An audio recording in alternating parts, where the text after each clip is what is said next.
Kung may 10,000 ka, wag mong sayangin sa pagbili ng maling smartphone. Ito ang complete guide mo para sa best phone under at around 10K ngayong 2025. Oo, andyan ang Camon 40, Neo 3 5G, M7 Pro 5G at Note 50. Pero alin sa mga yan ang pasok at bagay sa needs mo? Yan ang aalamin natin.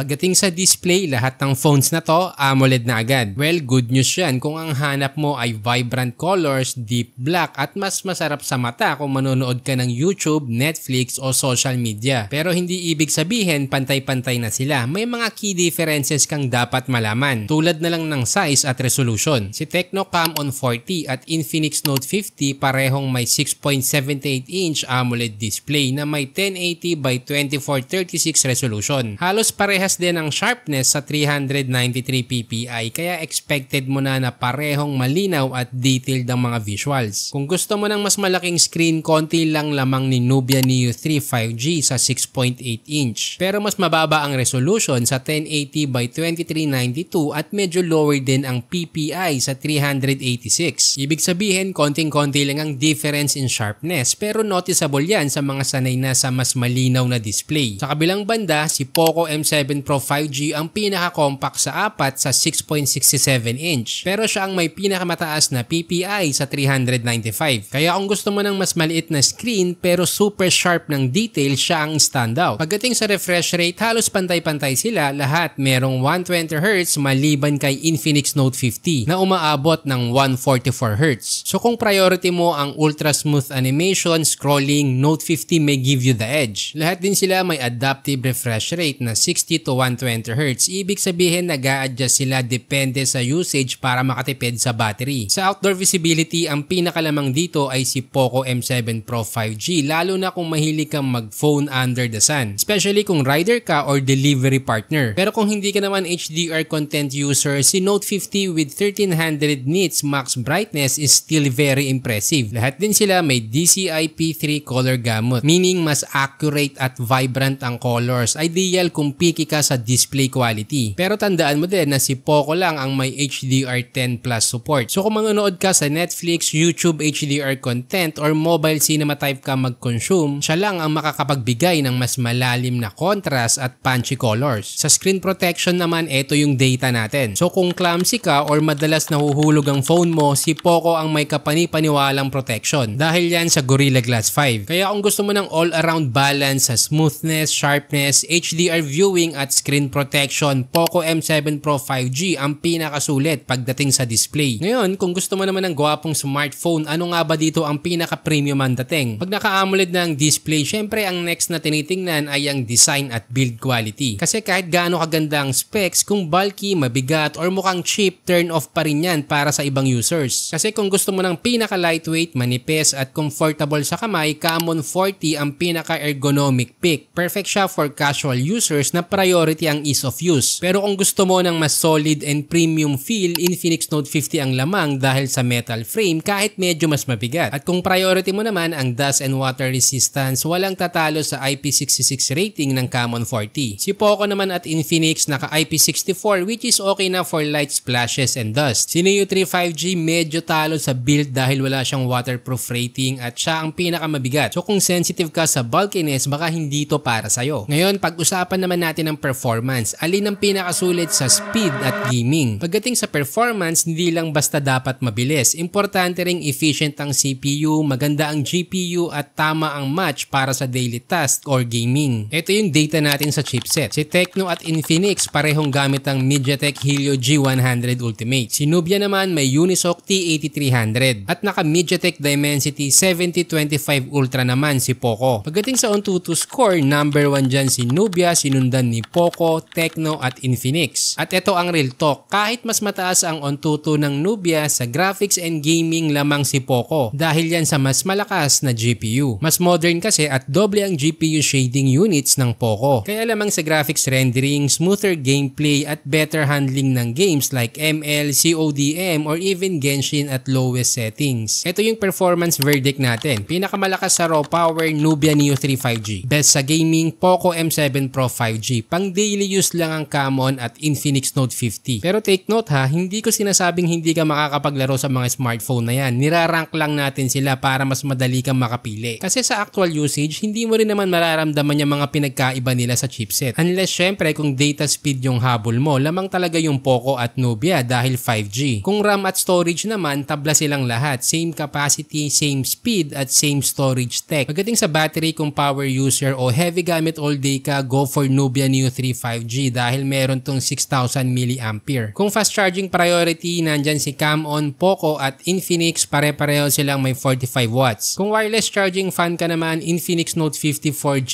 ang may ganyan around 10k. Ngayon kung mahilig ka sa photography, wag mong skip to. Oo, lahat sila may 50 megapixel na main camera pero wag ka malilito. Ang Camon 40 ang standout pagdating sa overall camera quality. Bakit? May Sony sensor, may ultra-wide at OIS kaya panalo sa detalye at flexibility. Si Poco kahit walang ultra-wide may 1.5 aperture, perfecto para sa low light shots at night photography. Meanwhile si Note 50 may 60 fps video recording. Pero si Nubia basic lang, walang OIS, walang ultra-wide at digital stabilization lang. Well, sapat lang yan for casual shots pero wag aasahan sa action or night photos. Bottom line, kung gusto mo ng pinakamagandang camera, Camon 40 ang best pick. At kung selfie ready ang hanap mo, standout agad si Camon 40 with its 32 megapixel front cam na perfect na para sa malinaw na shots, TikTok at video calls. Pwede na siya under 10k kahit wala siyang autofocus. Si Poco naman may decent na 20 megapixel, sakto na for everyday selfies pero wala siyang wow factor. Pagdating kay Nubia, 16 megapixel lang, sapat na for casual video calls and basic selfies. At si Infinix, 13 megapixel lang, well okay pa rin naman pero don't expect too much sa detail lalo na kung low light. Sa madaling salita, kung madalas ka nagse-selfie, si Camon 40 ang pinakasulit. Ngayon nakita na natin ang strength at weaknesses ng bawat phone at ito ang pinaka-importanting tanong, alin ang pinaka-worth it sa budget mong 10k? Well, kung priority mo ang camera performance, display clarity at magaan, walang tatalo sa Tecno Camon 40. Best sa rear at selfie camera, may Sony sensor plus OIS, ultra-wide pa at flagship level feel for just 9,895 pesos. Kung hardcore ka sa gaming at HDR content, go for Poco M7 Pro 5G. May pinaka-solid na GPU, sharpest screen with HDR10 Plus at Corning Gorilla Glass 5 protection. All in for 10,490